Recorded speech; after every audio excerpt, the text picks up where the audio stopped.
Rise of the Planet of the Apes is a 2011 American science fiction film. The film opens at Gensis, a genetic therapy pharmaceutical company. A female ape, Terry Notary, designated number 9 and known as Bright Eyes by the staff, has been given the drug ALZ-112, and has shown considerable progress. She is more sociable and calmer than normal apes, and has succeeded in completing the Towers of Hanoi puzzle in 20 moves, which is close to a perfect score of 15. Will Rodman, James Franco, talks to his boss, Steve Jacobs, David Oyelowo, and convinces him that he has data to enable them to proceed with human trials for the drug.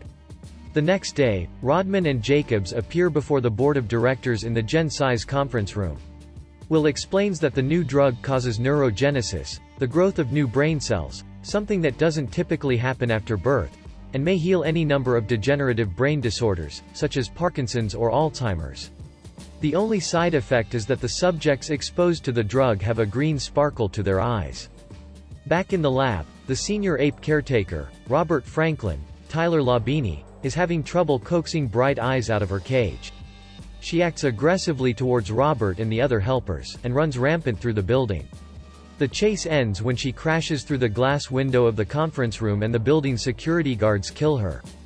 Fearing that what they witnessed with Bright Eyes is a violent side effect of the drug, Jacobs pronounces the drug project dead.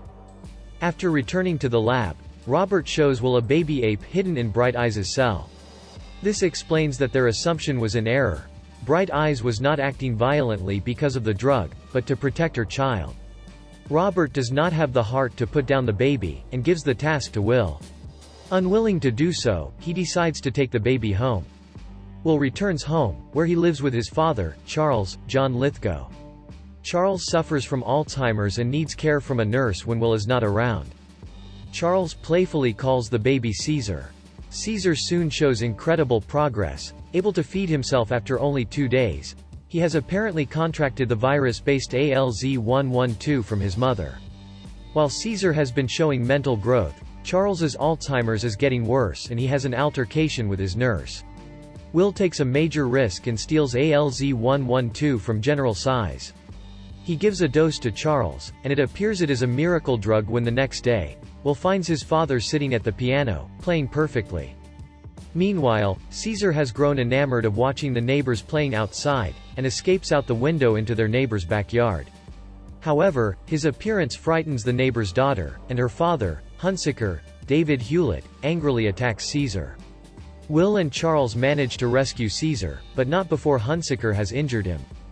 Caesar is treated by a veterinarian there named Caroline Arana, Frida Pinto. During the procedure, Caroline is fascinated by how well Caesar knows sign language. To counter Caesar's wanderlust, they take him across the Golden Gate Bridge to a redwood forest for some outdoor playtime. 5 years later, Caroline is living as part of the Rodman family and Caesar has grown. Will has even started dressing him in a shirt and pants. In the 5 years since he was given ALZ-112, Charles's condition has deteriorated. Will reasons that his immune system has developed antibodies and a more aggressive virus is needed.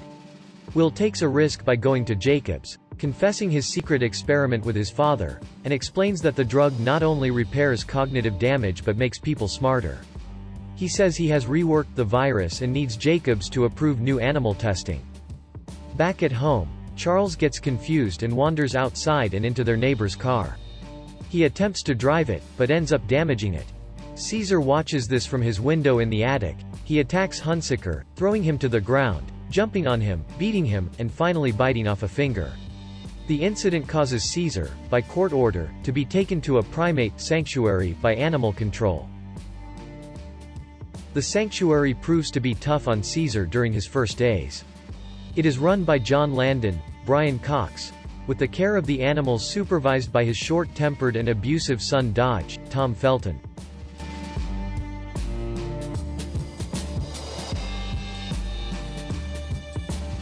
When released with the other animals into the main play area, Caesar meets the alpha male of the group, an ape named Rocket, also Terry Notary. Rocket tears off Caesar's shirt and beats him.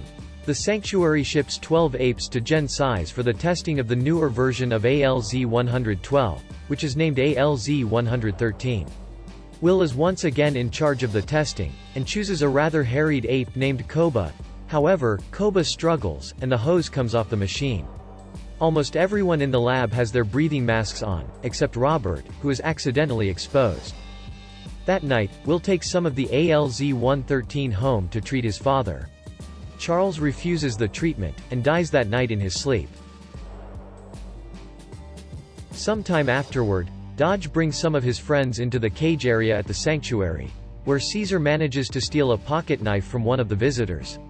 Caesar befriends the large gorilla in the yard named Buck, who is never let out of his cage, by letting him loose. Next he releases Rocket, who ventures into the yard. Caesar hits him with a steel gas can. Rocket is ready to fight, but realizes that Buck is loyal to Caesar and will protect him, so he submits. Caesar is now the alpha male. Caesar has also found a walkway and controls to the windowed enclosure at the top of the play area. Will returns to work, where he finds that Jacobs has greedily and recklessly pushed the research schedule ahead. While Jacobs is largely thinking of business profits, Will warns him that the major hurdle they need to worry about is how the newer ALZ-113 will affect humans. When Jacobs refuses to listen to Will's warnings, Will quits Gen size. Meanwhile, Robert has been experiencing side effects from his exposure to the virus, including sneezing that produces droplets of blood from his sinuses. Will returns to the ape sanctuary and attempts to bribe John Landon into letting him have Caesar. John is willing to do so, but when Will coaxes Caesar to go with him, Caesar refuses.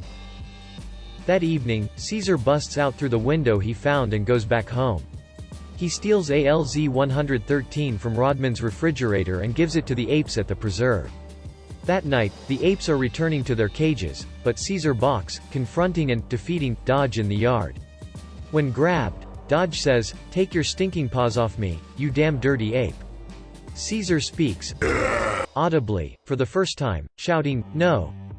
The apes attack him, but Caesar calls them off and, in a show of mercy, puts him into Caesar's cage. Dodge tries to escape and gets killed.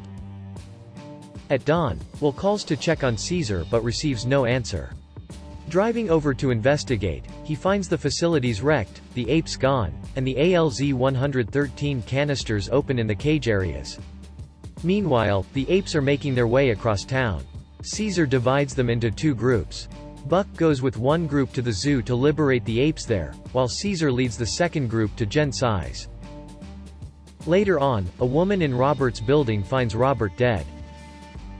The news about the ape escape is relayed to Jacobs, who has just made his way to work.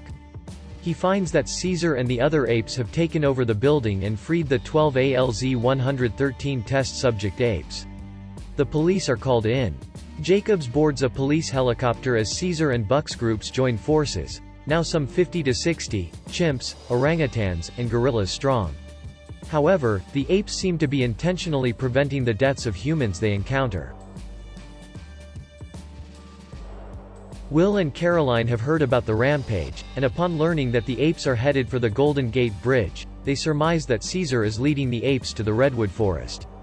The officers are waiting on the bridge to fire on the apes, but Caesar again divides his forces. One group climbs the suspension cables, while another swings from the underside of the structure to get past the blockade.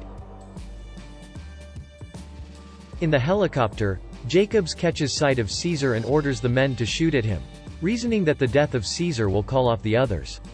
However, as the helicopter hovers low to the bridge, Buck leaps onto it, bringing it down at the cost of his own life. Caesar feels sadness over the loss of his comrade, and soon finds the remains of the helicopter precariously clinging to the side of the bridge, with Jacobs pleading for help. Instead, Caesar turns away and Koba pushes the helicopter off, killing Jacobs upon impact with the water. Will steals a police car and heads for the forest. He calls out Caesar's name, but is accosted by one of his followers. However, Caesar soon appears, and the others back away. Will attempts to reconcile with his friend, promising that if Caesar comes home with him, he'll protect him. Caesar shocks Will by holding him close and whispering, "Caesar is home."